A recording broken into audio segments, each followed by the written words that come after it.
Hey there, YouTube family. Dr. K here, back for another video. This is winning in education. If you're new to the channel, welcome. If you are one of my subscribers, thank you.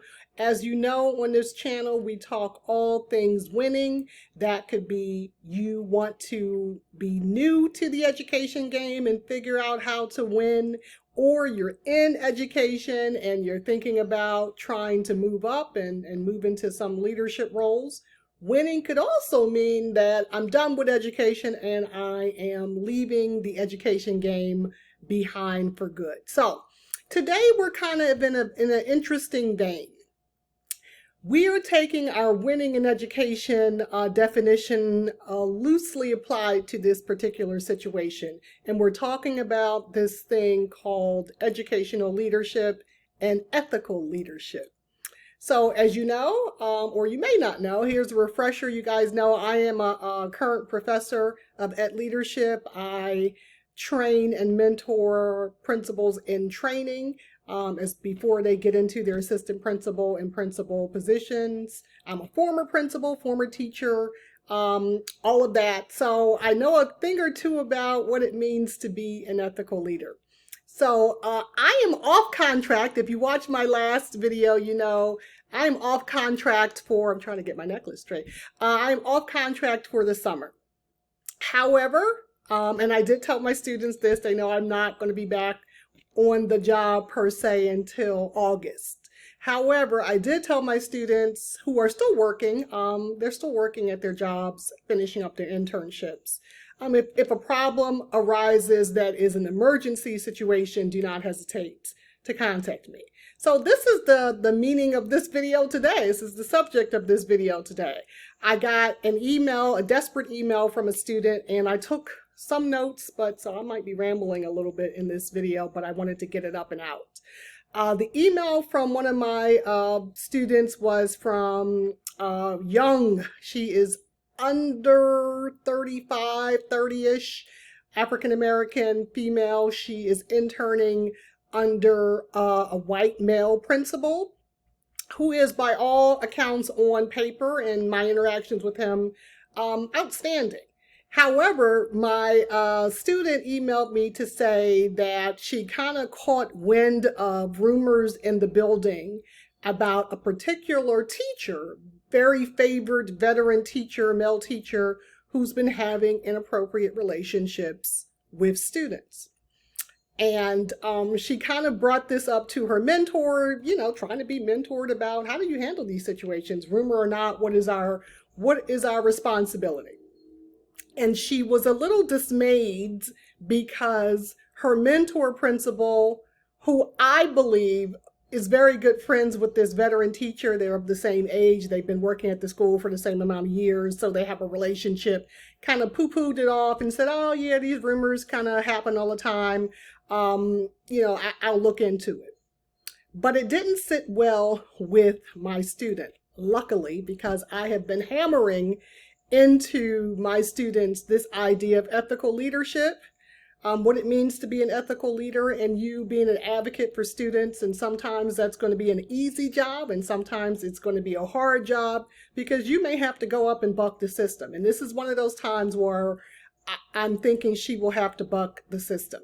So she did her own side investigation, not really questioning students formally, but just trying to get a lay of the land where these rumors started. And lo and behold, the student in question caught wind of her kind of unofficially trying to figure out what was going on and was relieved someone was trying to find out, and then sought her out to say, yes, I've been having an inappropriate relationship. This student is 16. Has been having an inappropriate relationship with this teacher. I mean, they've been having sex in the school. And she's a principal in training, right? She is just beside herself about what to do. So we've gone through, of course, we've talked, we've had Zooms, we've gone through the ethical leadership stance, the whole idea behind what that means. We've talked about what it means for her to be a mandated reporter. You as teachers know, no matter what state you're in, you are a mandated reporter. And what does that mean? If you get wind of anything happening, of any sort of criminal activity involving a minor, and you catch wind of it, and you do not report, you are liable. You are bound by state laws as a mandated reporter to report such instances. Whether it is a student comes to you and says she's being raped at home or beaten at home or child abuse, whatever, at home, wherever it comes to your attention, you have to then kick it up the chain. So I'm sitting here trying to work with this student and get her to the point where she could calm down, because this is a huge deal. She is going into her last semester in August. She will be mentoring at this school. She already kind of got the idea that her mentor principal doesn't want anything to do with this and is not going to kind of escalate this. And she doesn't want to be the one to escalate it, but she has to. So I'm here to tell you, guys, as a former principal, as a current professor of ed leadership, if you are a teacher, you are a mandated reporter, period. It's uncomfortable. I'm sure you don't want to be the one to do it, but you have to do it. So I did tell her that if she felt like she would have any sort of retaliations, she could report anonymously. However, as an ethical leader, I think she should be on the record about it, because it's not about adult comfort. This child who is being abused, whether this man thinks it's consensual or not, this child is 16, and not to get into the graphics, but they have been having sex, regular intercourse, and all sorts of sexual activities have been happening in this man's classroom with this child. I'm sure it's not the only child. So I kind of left it with her. I'm not going to push her to do anything that she's uncomfortable with other than following the law. You are going to report it. You're a mandated reporter. And now that you've told me, you've brought me into it, and I'm going to give you, a couple of days to get it out there. If not, then I have to report, because I'm also a mandated reporter. So if you're bringing it to my attention, this child is being sexually abused. This is not some emotional bullying, or not that that's even not serious. This is sexual abuse. She has been groomed by this teacher. So long story short, I left it with her. I gave her until, when was she supposed to get back to me? On Friday. She did not get back to me on Friday. So I reached out to her on Saturday and said, if I don't hear from you by Monday, then I need to kick this up to my bosses, and I'm going to have to take it to my contact over at the district, because this is unacceptable. Children look to adults to take care of them. We are the ones who have to ensure their safety from gun violence, safety from sexual, whatever the issue is. We ensure their safety. And if you cannot be strong in this respect, I know it's a lot to dump on this young lady, and you're in training, but this is the nature of the job. The principal or assistant principal job is not always going to be easy. First of all, it's not an easy job, period.